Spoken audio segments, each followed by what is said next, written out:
주님을 아는 것이 우리의 힘입니다. 한 주간도 평안하셨습니까? 오늘 우리는 팀켈러의 용서를 배우다 중에서 제8장 우리에게 필요한 용서, 뿌리 깊은 죄책감과 수치심, 단 하나의 해결책이라는 주제로 함께 나누겠습니다. 오늘부터 우리는 제3부를 시작하는데요. 진정한 용서를 시작하기 위해서 용서를 어떻게 해야 하는가 하는 주제를 다루는 부분입니다. 오늘은 제3부의 첫 번째과 제8장은 우리에게 필요한 용서입니다. 기독교의 용서에서 무엇과도 바꿀 수 없는 가장 중요한 차원은 수직적 차원입니다. 우리는 자신에게 하나님의 용서가 필요하다는 것을 깨닫고 그 용서를 받아들여야 합니다.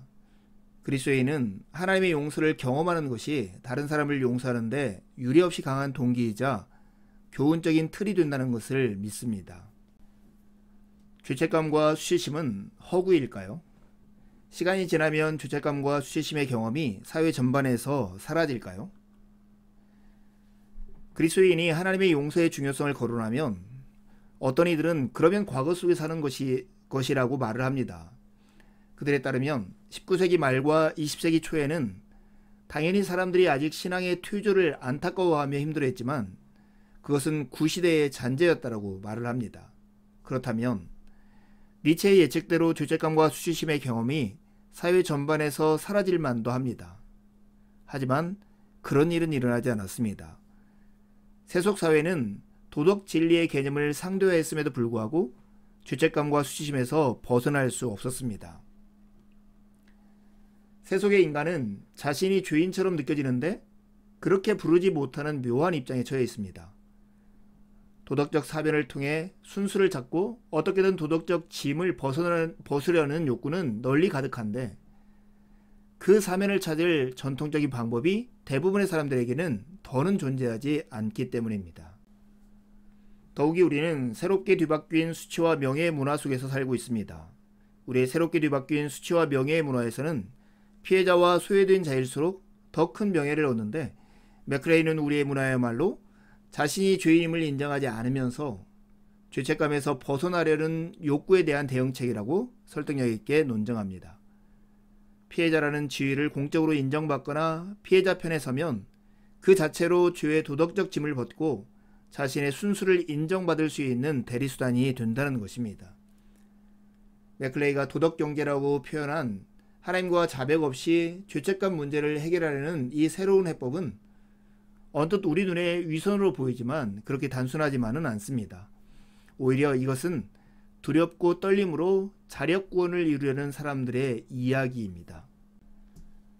그래서 우리가 인정해야 할 것이 있습니다. 누구에게나 규명할 수도 없고 달랠 길도 없는 죄책감이 있다는 사실입니다. 현대문화는 혼신을 다해 우리는 신을 믿지 않고 천국과 지옥을 믿지 않는다. 도덕범주도 믿지 않는다 라고 말해왔습니다. 그런데 오히려 사태가 더 악화되었습니다. 이제 우리의 죄책감을 해결할 길이 없기 때문입니다. 나는 죄와 죄책감을 믿지 않는다 라고 말할 수야 있겠지만 내면의 목소리는 그런 우리를 겁쟁이와 바보라고 부릅니다. 우리를 부끄럽게 하고 제대로 살고 있지 못함을 스스로 인정하게 합니다. 뭔가 문제가 있다? 그것이 무엇일까? 그것이 무엇일까요? 세속 문화에는 확실한 답이 없습니다. 인간의 상태를 한마디로 하면 벌거벗은 상태라고 말할 수 있습니다. 인간에게 죄책감과 수치심이 드는 그 이유가 창세기 3장에 설명되어 있습니다. 창세기 3장에서 아담과 하와는 죄를 짓자마자 수치심과 죄책감을 느낍니다. 그 감정이 벌거벗음이라는 느낌으로 생생히 묘사되어 있습니다. 그들은 자신이 노출되어 취약하게 느껴졌고 그래서 자신의 달라진 실상을 즉시 덮어서 하나님과 스스로에게 숨겨야 했습니다. 자신에게 뭔가 변명의 여지 없는 문제가 있음이 존재의 심연에서부터 느껴졌습니다. 이제 그들은 은폐하기에 급급했습니다. 외부에 비칠 자신의 모습을 통제하고 자신의 실상을 자신에게까지 숨겨야 했습니다.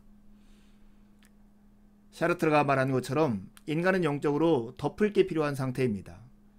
우리는 자신의 실상이 다른 사람들 앞에 속수무책으로 여과 없이 드러나는 것을 견디지 못합니다. 날 것 그대로의 자신은 떳떳하지 못하게 느끼는 것입니다. 그래서 어떻게든 덮어서 말끔한 이미지를 연출하려고 합니다. 우리는 남들이 몰래 엿보는 것을 견디지 못하는 게 그 증거입니다. 우리는 남에게 노출되는 자신의 모습을 견디지 못합니다. 요구하고 포장하고 해명해야 합니다. 화장기 없는 민낯, 가공하지 않은 자아를 다른 사람에게 실제로 내보이는 것은 용납할 수 없습니다. 샤르트르는 이 모습에서 신을 믿지 말아야 할 반론을 기발하게 전개합니다. 누군가에게 몰래 엿보이는 것보다 더 비인간적인 일은 없는데 신이 존재한다면 그 신이 바로 나를 몰래 엿보는 존재라는 것입니다. 그러니 설령 신이 존재한다 해도 인간다운 인간이 되려면 신에게 맞서 저항해야 한다고까지 말을 합니다. 그러나 샤르트르는 인간이 왜 몰래 엿보는 것을 견디지 못하는지에 대해서는 묻지 않습니다. 숨길 게 없다면 두려움도 없으련만 우리는 숨길 게 많습니다. 벌거벗은 듯한 느낌은 내게 뭔가 문제와 결함이 있다는 깊은 자각입니다. 그래서 우리는 다른 사람에게 자신의 참 모습을 내보이는 것을 견디지 못합니다. 벌거벗은 상태인 인간, 그러나 아담과 하와처럼 무화과 나무 잎만으로는 우리 스스로를 가릴 수 없습니다. 다 무화과 나무 잎입니다. 여러분의 완벽주의도 무화과 나무 잎이고 여러분의 일도 무화과 나무 잎입니다. 젊음에 집착하는 것도 무화과 나무 잎이고 인정받으려는 절박한 욕구 또한 무화과 나무 잎입니다. 이 모두가 자신이 함량 미달이라는 의식에서 헤어나오려는 우리의 필사적인 몸부림입니다. 스스로 볼품없는 존재라는 의식이 모두에게 있습니다. 그러나 무화과나무 잎은 통하지 않습니다. 실제로 무화과나무 잎으로 임시 의복을 지어 입는다고 잠시 상상을 해보십시오. 이런 벌거벗은 느낌의 기원에 대한 성경의 가르침을 한사코 듣지 않으면 또한 자기 삶 속에 무화과나무 잎을 인식하지 못하면 우리도 같은 덫에 갇힐 것입니다. 우리에게는 용서가 필요합니다. 뿌리 깊은 죄책감과 수치심으로부터 해방되어야 합니다.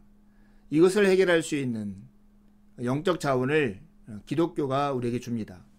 기독교가 우리에게 주는 세 가지 영적 자원이 있는데 그것이 있어야만 하나님의 용서를 받아들일 수 있고 또한 다른 사람에게 용서를 베풀 수도 있습니다. 그중 두 가지는 요셉과 그의 채색옷 이야기의 유명한 결말부에 나옵니다. 요셉은 형들에게 베푸는 수평적 용서의 근거를 철저하게 하나님의 수직적 용서에 두고 있습니다. 기독교가 우리에게 주는 세 가지 영적 자원 중 그 두 가지가 겸손과 기쁨입니다. 요셉은 이렇게 형들에게 얘기합니다. 내가 하나님을 대신하리이까. 요셉은 충분히 겸손했기에 용서할 수 있었습니다. 만약 용서하기가 힘들다면 그건 우리 자신이 하나님이 아닌 죄인임을 망각한 탓일 것입니다.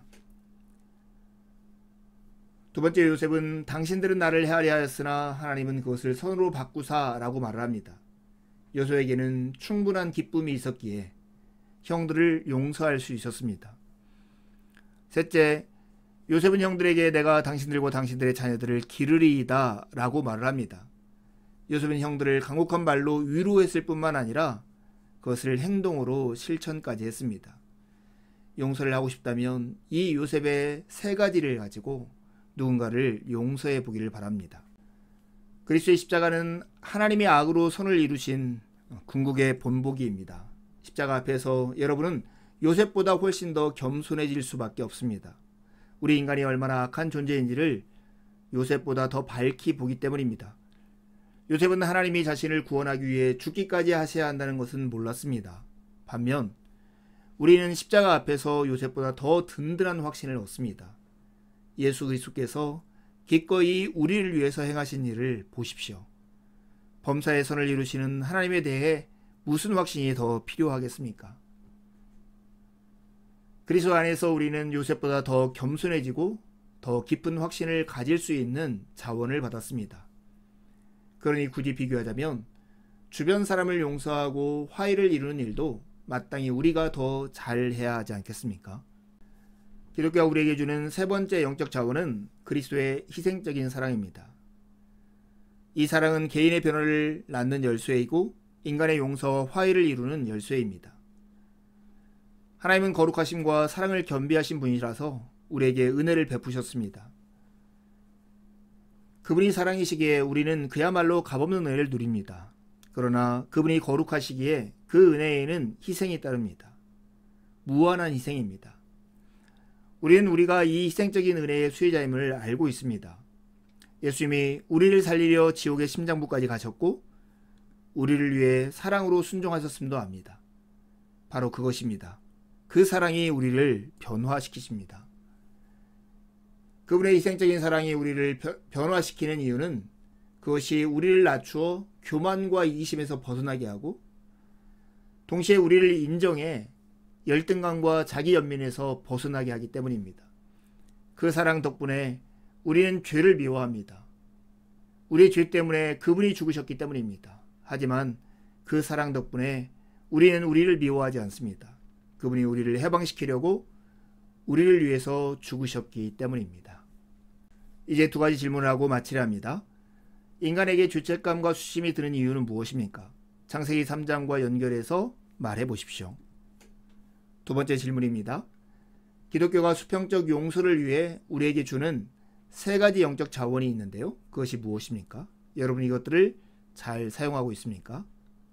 한 주간도 주님의 은혜를 의지해 살고 복된 주일에 함께 만나 기쁨으로 우리 하나님을 예배하시죠. 감사합니다.